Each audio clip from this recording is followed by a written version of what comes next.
Halo semuanya, Assalamualaikum warahmatullahi wabarakatuh. Jumpa lagi dengan saya, masih kelanjutan dari video sebelumnya gitu kan ya.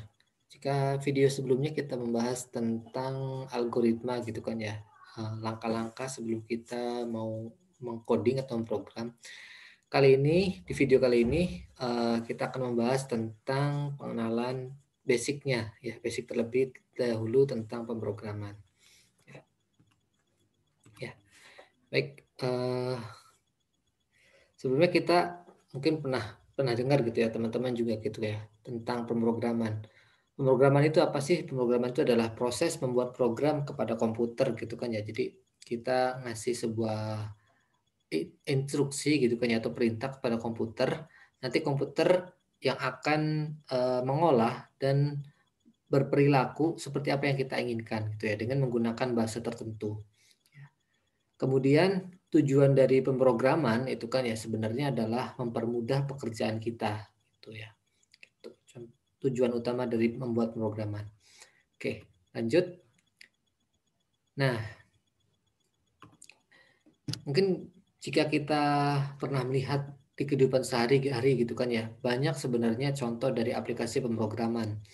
Contohnya yang sederhana gitu kan ya. Mungkin teman-teman pernah memakai aplikasi alarm gitu kan ya di HP gitu kan.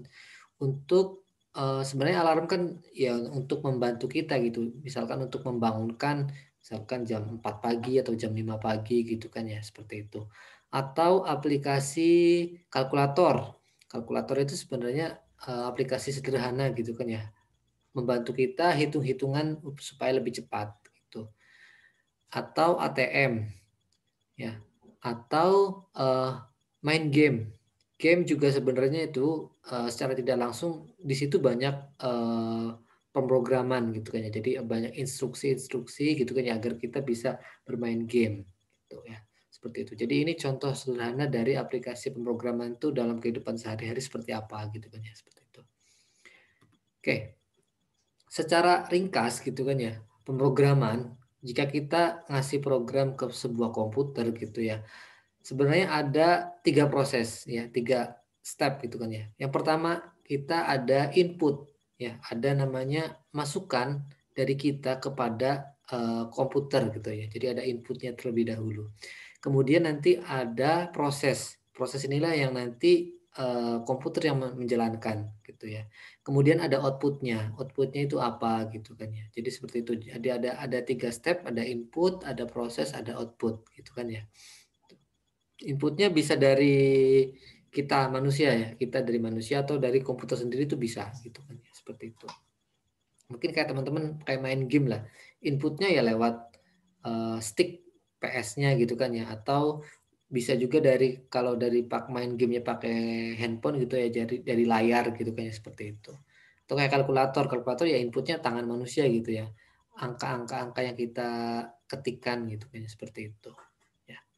Oke lanjut.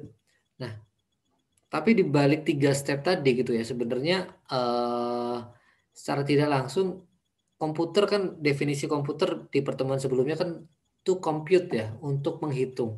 Sebenarnya nggak sesederhana itu. Komputer sebenarnya lebih kompleks gitu. Jadi dia sudah, apa namanya, menghitung ya. Kalau mungkin teman-teman pernah mendengar gitu ya, apa namanya, proses binary.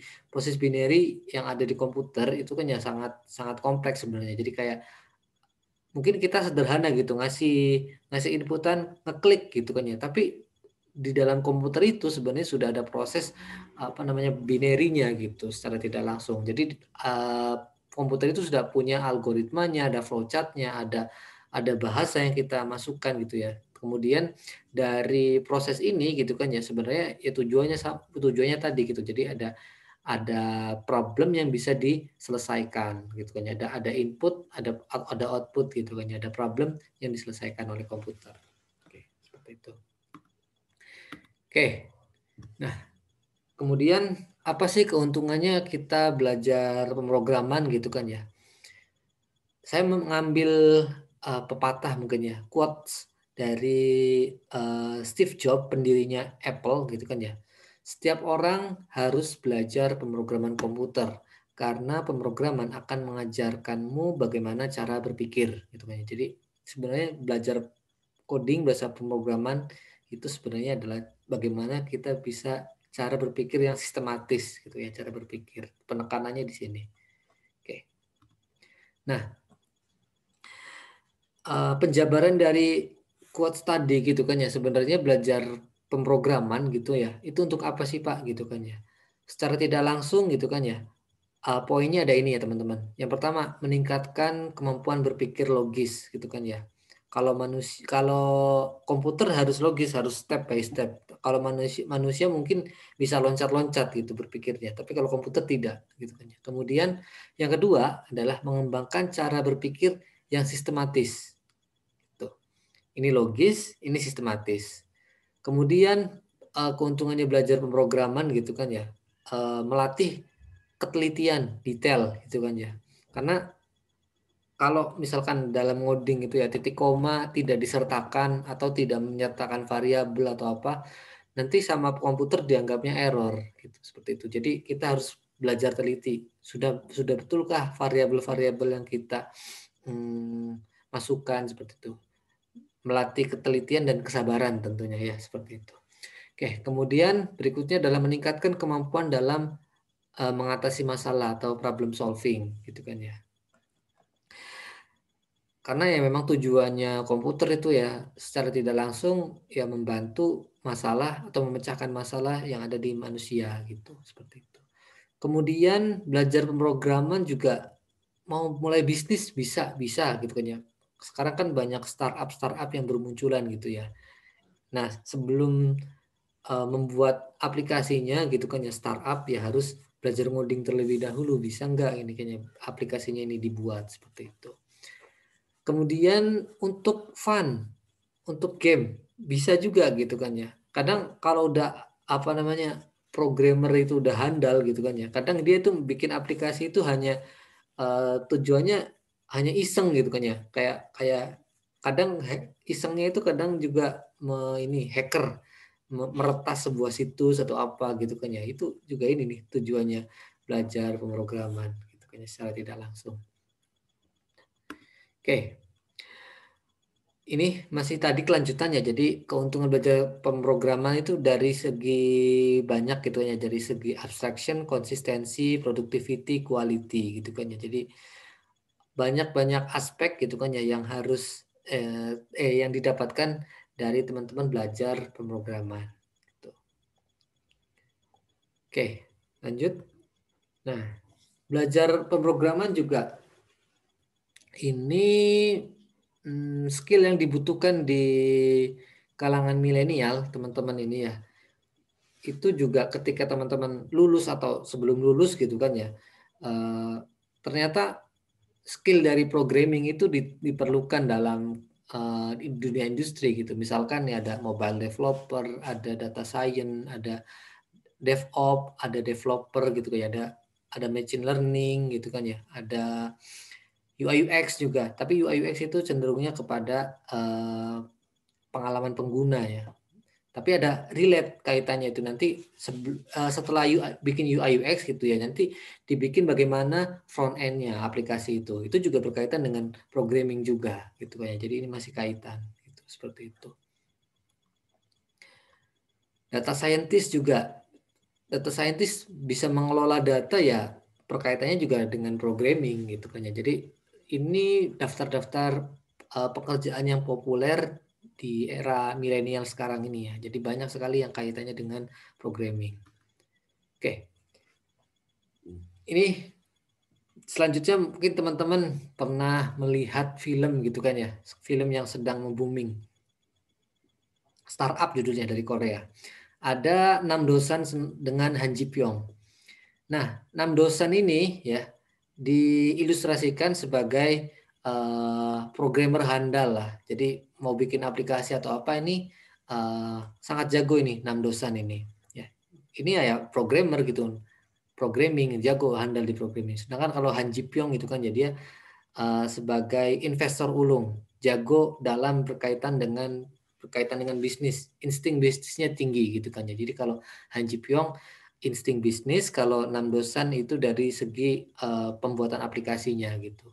Nah, teman-teman kalau teman-teman masuk di jurusan sistem informasi gitu kan ya, beruntunglah teman-teman gitu ya. Teman-teman masuk program sistem informasi itu ya mempelajari kedua hal ini gitu ya. Dari segi teknis, 6 dosan dan Hanji Pyong, bagaimana membuat proses bisnis dan apa gitu kan ya. Itu dipelajari semua di sistem informasi kali ini gitu ya. Di prodi teman-teman belajar ini.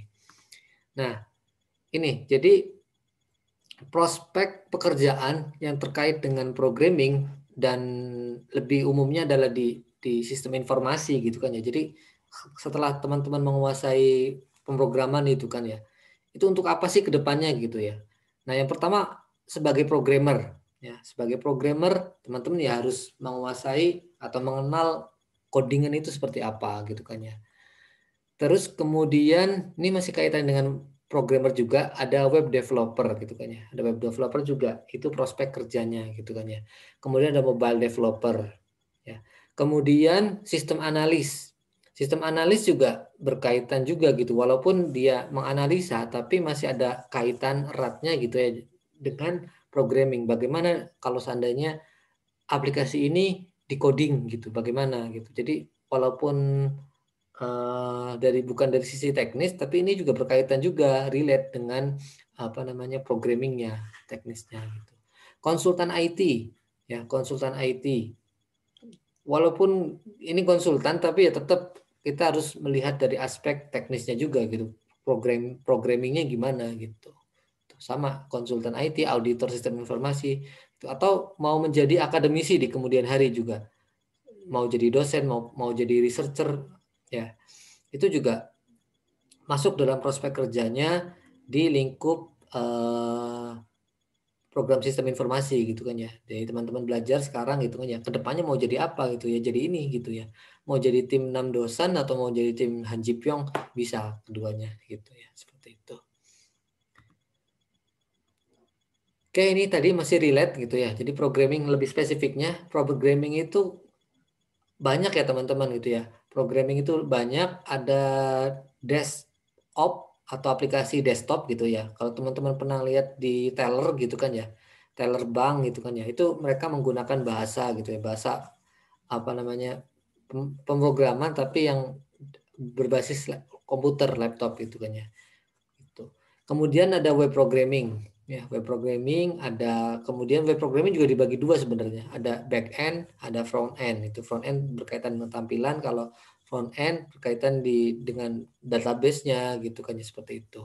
Kemudian programming juga ada Android, mobile ya. Mobile itu ada Android sama iOS.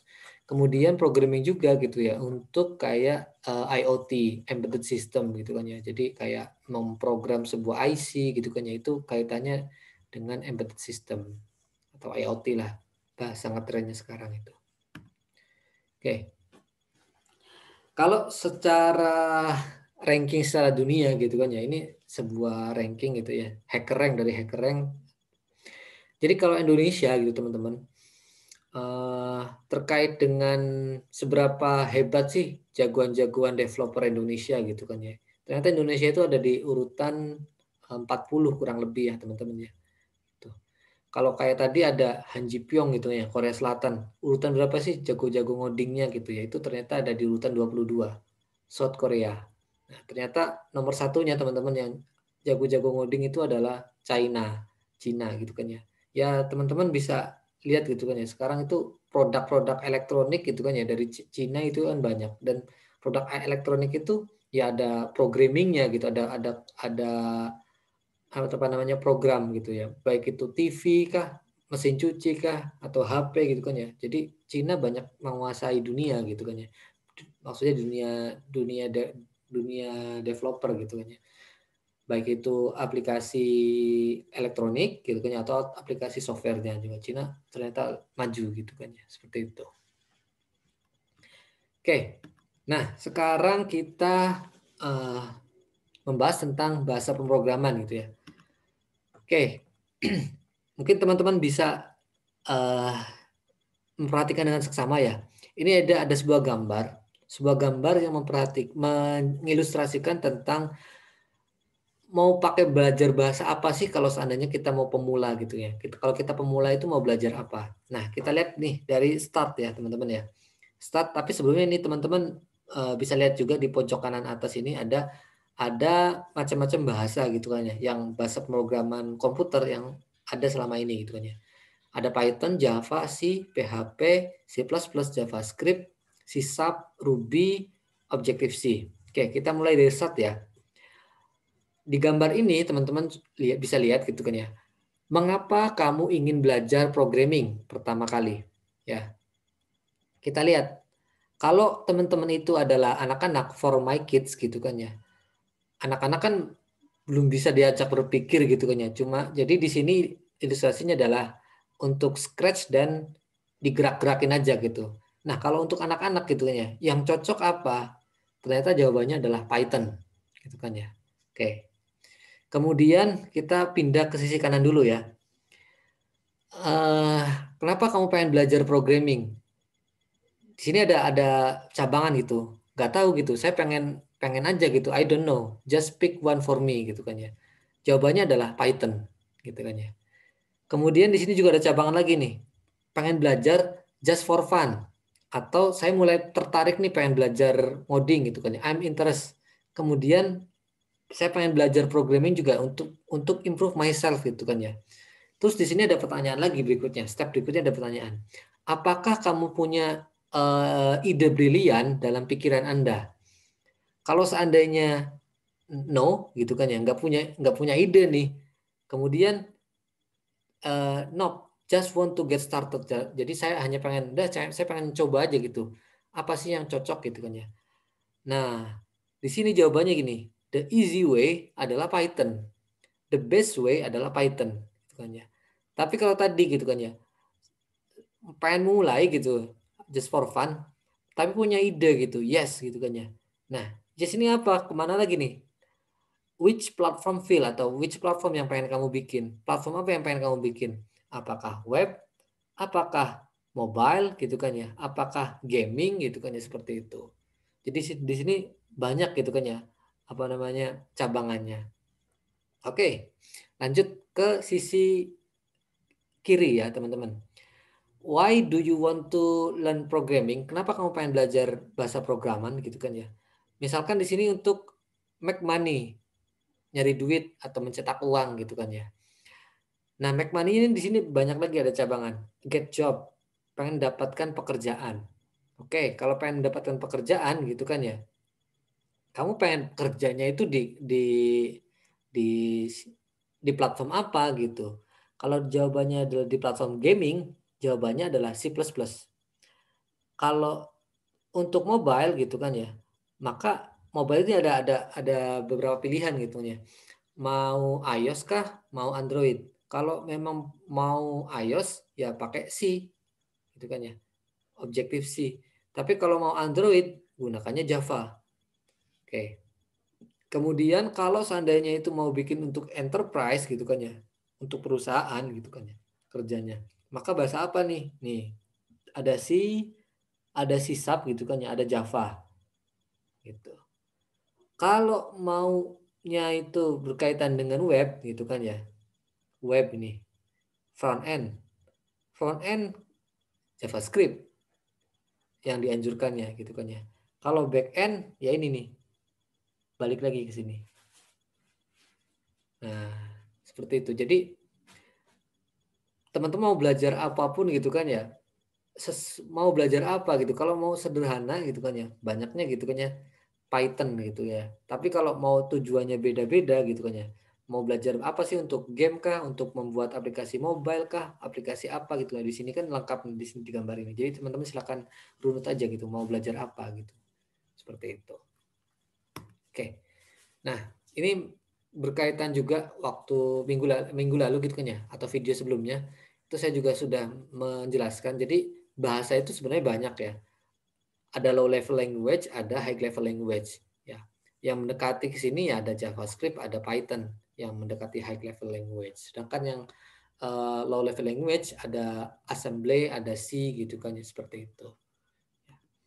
Jadi secara singkatnya gitu ya, kalau teman-teman mau belajar pemrograman pertama kali gitu kan ya, yang paling mudah, yang paling recommended untuk pemrograman ya disarankannya adalah JavaScript atau Python gitu ya. Jadi paling banyaknya tadi sih kalau dilihat di petanya ini kan ya di gambar ini, kalau nggak punya ide sama sekali tuh ya udah gampangnya di Python aja gitu karena lebih singkat.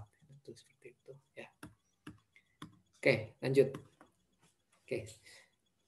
Di dalam pemrograman teman-teman gitu kan ya. Teman-teman pertama kali yang harus kenal itu adalah variabel ya, variabel.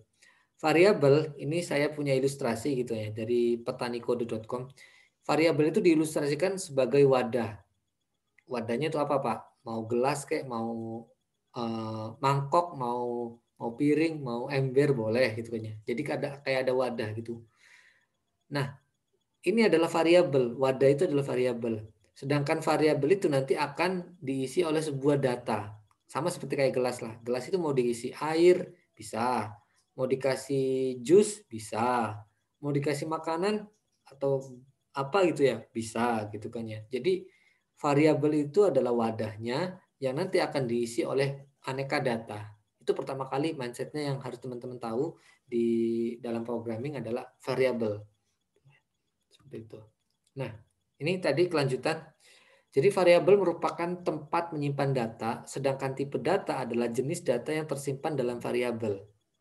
Variabel bersifat mutable, artinya nilainya bisa berubah-ubah. Ya sama kayak piring lah. Piring bisa dikasih buah, bisa dikasih sayur gitu kan ya. Bisa dikasih snack, jajanan atau apa gitu kan seperti itu. Jadi wadah ini bisa berubah-ubah gitu. Seperti itu. Nah, tipe data yang nanti akan masuk ke sebuah variabel itu ada dua secara umum ya. Ada tipe data standar, ada tipe data yang terstruktur. Tuh, dibagi dua. Kalau tipe data itu standar, teman-teman ya. Jadi yang pertama ada tipe data numbering. Ya, numbering itu apa, Pak? Ada integer, ya, ada integer, ada bilangan real, atau mungkin teman-teman nanti mendengar juga istilah float. Ya, kalau sederhananya integer itu ya bilangan bulat lah. Kalau float itu bilangan desimal, koma gitu kan ya seperti itu. Kemudian tipe data berikutnya ada char. Char itu apa, Pak? Karakter A, B, C gitu. Kemudian tipe berikutnya ada string. String itu apa, Pak? String itu kata gitu kan ya. Rudy, Budi, Ana gitu kan ya. Ani gitu kan ya. Itu string gitu. Kemudian tipe data berikutnya adalah boolean. Boolean itu adalah tipe yes no. Nah, gampangannya gitu. Ada tipe ya, true, false. Gitu kan ya. Yes no atau true false. Ya, boolean. Ya, benar salah seperti itu. Oke, itu jadi data yang standar. Berikutnya adalah data yang terstruktur. Datanya itu sudah kompleks. Contohnya apa, Pak? Contohnya itu array. Array itu kalau mungkin teman-teman sehari-hari kayak metrik lah gitu kan ya. Metrik itu kan sebenarnya array gitu kan ya. Ada nilainya. Nilainya 1, 2, 3. Atau array juga bisa dikatakan tabel gitu kan ya. Tabel itu kayak gini nih ya. Dia sudah ada nilainya gitu. Sudah terstruktur, ada urutannya. Itu array juga masuknya gitu seperti itu. Kemudian ada record, ada file, ada set, ada pointer. Itu tipe-tipe data yang terstruktur. Itu seperti itu. Oke. Kemudian di pemrograman, teman-teman juga nanti akan mengenal namanya operator. Nggak jauh-jauh dari operator gitu. Operator dalam pemrograman itu ada 3. Ya, teman-teman. Yang pertama, operator aritmatika. Aritmatika itu apa, Pak? Penjumlahan, pengurangan, perkalian, pembagian, modulus, eksponensial. Tuh, aritmatika ya. Kemudian operator logika. Operator logika itu apa, Pak? Operator logika mungkin teman-teman waktu SMA juga pernah mendengar gitu kan ya. Jadi operator logika itu adalah AND. Ya. Ada OR, ada XOR, ada nah sama AND, OR, XOR gitu. Tapi secara penulisannya gitu kan ya. AND itu bisa kayak gini, AND, bisa AND itu kayak tanda gini. tanda dan. Itu kalau di komputer, kalau di programan itu maksudnya adalah and. Kalau or itu tandanya seperti ini. Ya. Kalau not, nah ada not itu bukan ya. Not itu bukan atau false. Jadi kalau seperti ini ada tanda-tanda seru itu namanya not gitu. Seperti itu logikanya. Ini sama itu penjelasan waktu SMA pasti teman-teman juga tahu gitu ada n. N itu sebenarnya apa sih? Ada true true, nilai true true menjadi true. Kalau true false menjadi false dan seterusnya gitu. Jadi kalau or gimana Pak? Or ya ada false false jadi false. Kalau true true jadi true gitu. Seperti itu dah. Pokoknya teman-teman juga pasti mesti ingat itu apa logika n or dan not gitu ya. Sedangkan kalau not itu kebalikannya. Kalau true di not kan jadi false, false di not kan jadi true. Kayak seperti itu. Oke, kemudian operator yang ketiga itu adalah operator relasional, gitu kan ya. Apa sih operator relasional? Relasional gitu kan ya. Relasi antara satu variabel dengan variabel lainnya, membandingkan. Contoh, variabel A itu nilainya 10, maka sama dengan variabel B 10. Misalkan ada dua variabel, variabel A satu nilainya 10 dan variabel B nilainya 10. Berarti nanti itu adalah disama dengan operatornya seperti ini. Tapi misalkan ada satu variabel nilainya 5, satu variabel A katakanlah ya. Variabel B nilainya 3. Berarti apa? Berarti kan variabel A lebih besar daripada variabel B gitu kan ya. Dan seterusnya nih. Jadi tinggal dibaca aja teman-teman ya di sini ada kurang dari, lebih dari, sama dengan atau apa gitu kan ya. Jadi ini operator yang berkaitan pembandingan antara dua variabel misalkan seperti itu. Variabel A 5, variabel B 3 berarti hubungannya apa gitu kan ya, lebih besar atau kurang dari seperti itu. Oke, mungkin itu dulu ya teman-teman pengenalan tentang pemrograman gitu ya. Pemrograman itu seperti apa? Seperti tadi yang saya jelaskan gitu ya. Jadi tentang variabel itu apa, operasionalnya, relasinya, operatornya ada apa aja gitu kan ya. Kemudian mindsetnya apa gitu kan ya, pemrograman seperti itu sudah saya jelaskan tadi gitu ya. Mungkin itu aja dulu penjelasan dari saya tentang pengantar pemrograman sebelum kita belajar tentang pengenalan Python gitu kan ya, seperti itu ya. Baik, terima kasih teman-teman semuanya yang sudah menonton video ini. Jangan lupa like, comment, dan subscribe video ini seterusnya ya. Terima kasih, kurang lebihnya mohon maaf. Assalamualaikum warahmatullahi wabarakatuh.